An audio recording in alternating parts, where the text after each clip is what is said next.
Hi guys, I hope you're all safe and well right now during these strange times.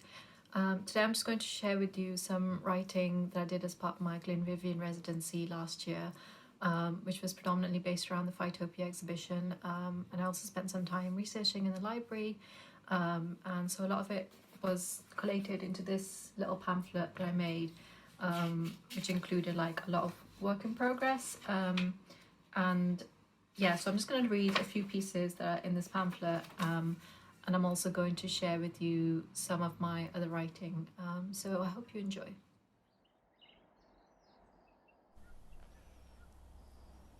We come from the soil, the water, the mud.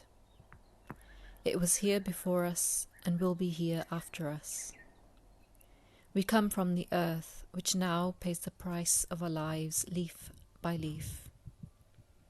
We fight and we rage wars and contaminate. We prod the earth with plastics, with things that do not belong there. We create hierarchies among the lives of people, between migrants and refugees and expats and tourists. We claim patches of land and create borders that were never ours to claim and define. Patches of land we stumbled upon by convenience, or were taken from others forcefully. We think this is the way to live, and the earth continues to watch us silently.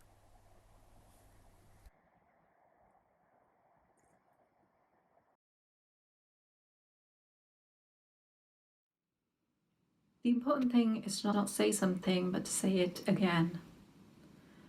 The important thing is to not say something, but to say it again. When someone speaks, who exactly is speaking? When you introduce yourself to a stranger, you say, "I represent myself to you." Some say the stranger cannot represent you. Some say the stranger should. What does the witness believe? Why did the witness come? The witness has sworn to tell the truth, but whose truth? Will it still be the factual truth once it has passed through the lips of the poet and through the air that reaches the witness? Will the air transform it? Will it still be the truth once it has been processed by the synapses and the nerves? There is a difference between speaking for and speaking in lieu of. Speaking in lieu of, your words act as a stand-in. But when the poet speaks, the words are not standing in for someone else. They are representing themselves to you in all their plurality. They do not claim to speak on behalf of others. They do not replace others. When we speak, where do we speak from? Where does speech come from? Does it begin in the bust, the throat, the mind? Speech is borrowed words, others and our own. The roots change and the struggle changes with it. The words shift and adapt. The important thing is to not say something, but to say it again. We bear witness to a continuum. We bear witness to the fact that the struggle continues. It goes from one era to another, from one end of the world to another, from one language to another, from one body to another. It is a vast circular flow of the story and the telling of that story. But bearing witness is not a matter of talking about the past, but of talking about what must come to pass. When we bear witness, we take responsibility to give body to a future. The poet's story is testimony to the fact that the past has survived. But due to the simple fact that the poet can tell us about it, we bear witness to the fact that another life has also begun. A new struggle which will be one for equality. The important thing is to not say something, but to say it again.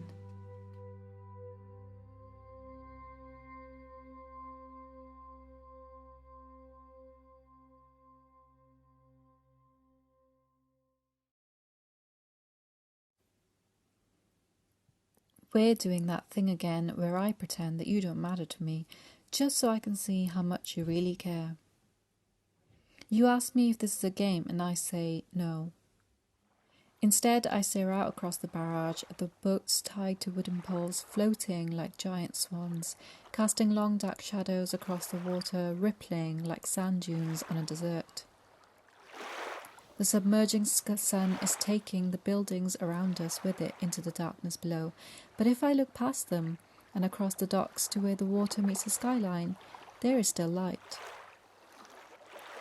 I feel your gaze on me, but I have no words for your unspoken questions, for your confused expressions, or for these uncertainties. I am certain that I have lost all feeling, certain that it happened overnight, certain that this is a new change, a revelation that wasn't there the last time we were lying together in the narrow space of your sofa.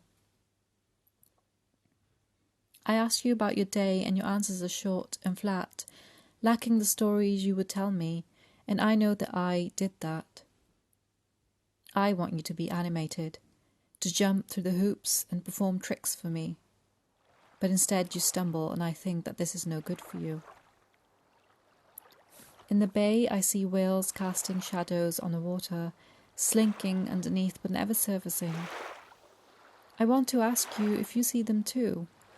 If you too hear their sonar sounds calling to one another in a language beyond words, beyond unnecessary conjunctions and full stops that bind meaning where there is none. But I know that you will tell me that they are nothing more than the shadows of the buildings, and take the world, as I want to see it, away from me.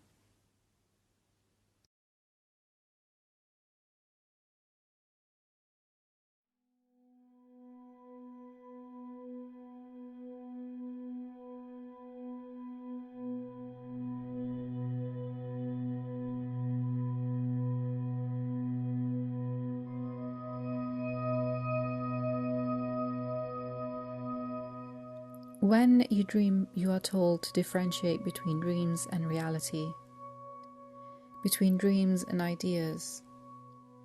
You find yourself outside increasingly at night, looking up at the vast, infinite black sky that looms over, pressing down and at the same time escaping you. It isn't the stars. There are very few stars to be seen in a city clouded by smoke. The more civilized we became, the foggier everything got. The blackness stares back, hiding the stars from you. People always talk about being asleep before they are awake, asleep in an ignorant, cushioned slumber. But you don't remember a time when you were not acutely awake, aware and dreaming. Dream, a word that creates an aura of ethereality, of something beyond our grasp. But you dream, you grasp.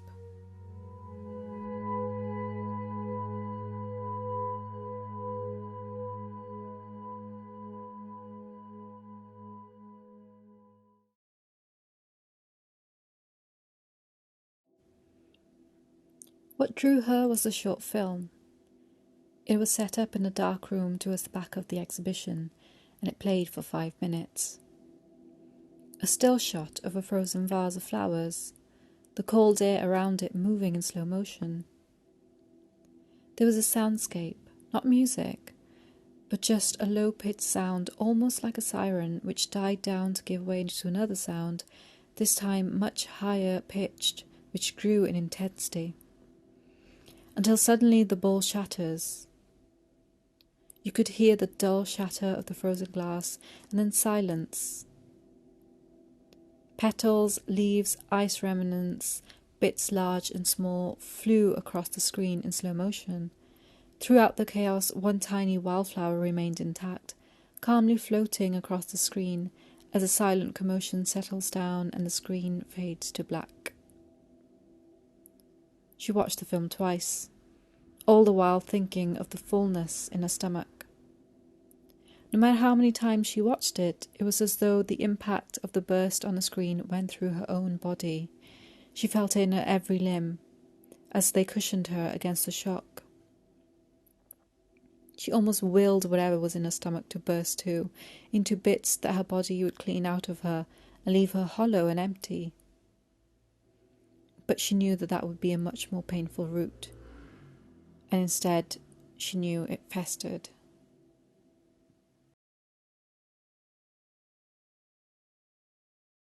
She is weaving a rug. With knotted fingers, grazed knuckles, sunburnt speckled skin, she weaves. A rug for winter nights in pitch teepees, for tales around low-burning fires that echo in the mountains.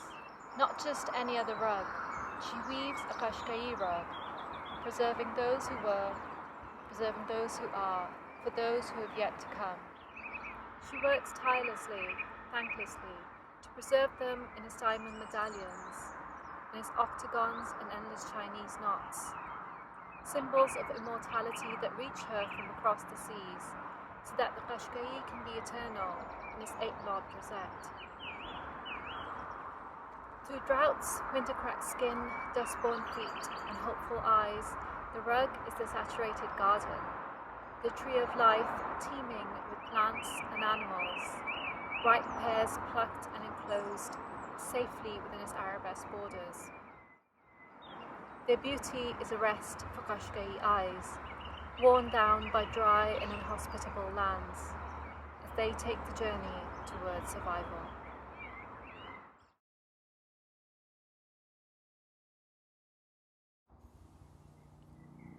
Divya is coming by to drop off her book and borrow mine. I tell my mother to not worry. It will only be a short visit and that we will be careful. We have planned it out between us. Divya will knock and place the book on a doorstep and step back 6 feet so I can get her book. And then she will step back another 6 feet so I can step forward 6 feet and place my book at the halfway point between us. And then I will step back 6 feet to my original position, and she will step forward 6 feet to her original position, and this way we will both get what we need without touching or being within close proximity of one another. I tell my mother it should be okay, but as I begin to reassure her, I turn it into a question, lifting the okay in the air. I want her to tell me with certainty that it will be okay, even though it is too late, as Divya has just texted to tell me she is already on her way. I am unprepared. I have been awake all night because I had a bad dream. I dreamt that we were all in a crowded pub and no one was sitting a good feet away from each other. When I realised this, I left, but then I had no car and no way of getting home, and I began to run. As I'm running, worrying about going home, knowing that I would not be able to protect everyone from home, from everyone who was sitting too close to me at the pub, someone touches my shoulder and I jump. That's when I woke up, out of breath from all that running. I didn't want to sleep after that, in case I got trapped in that other place where people sit too close together and touch each other's shoulders. I feel as though I should make myself look presentable for Divya. It has been 6 weeks since we've seen each other, and I want her to know that I haven't let myself go during this time, so that she still thinks of me and only me. Though I've never really asked how she thinks of me, only assumed. When she knocks, I wait a minute to allow her to step back. The wind chimes chink happily as I open the door and step softly over the book that she has left for me. I close the door behind me, hoping that the barrier is enough to separate the outside noise from the inside noise and vice versa. We do our steps and exchange the items like a badly rehearsed version of the dances you see in period dramas, where the women line up on one side and men the other, and they pull away and together repeatedly. Except there are no men, just me and Divya, and the distance between us is never less than 6 feet. As we talk, I can't help but stare at the trees that were really not so vividly green and full of life the last time I saw them.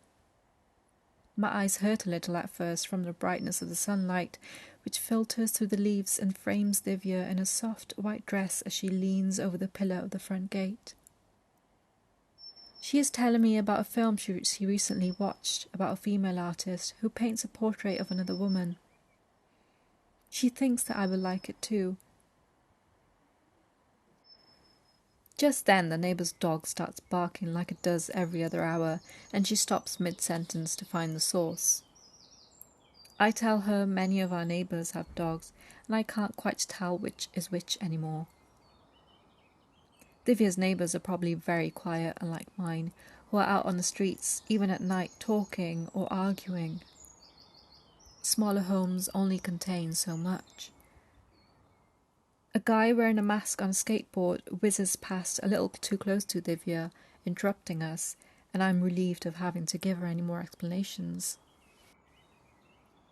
When she leaves, I pick up the book with one hand and go inside, opening and closing the door with my other. I grab a cleaning wipe and wipe the handles and the front cover of the book before washing my hands. Then I go and sit in our backyard, all concrete and grey grit, and read the book.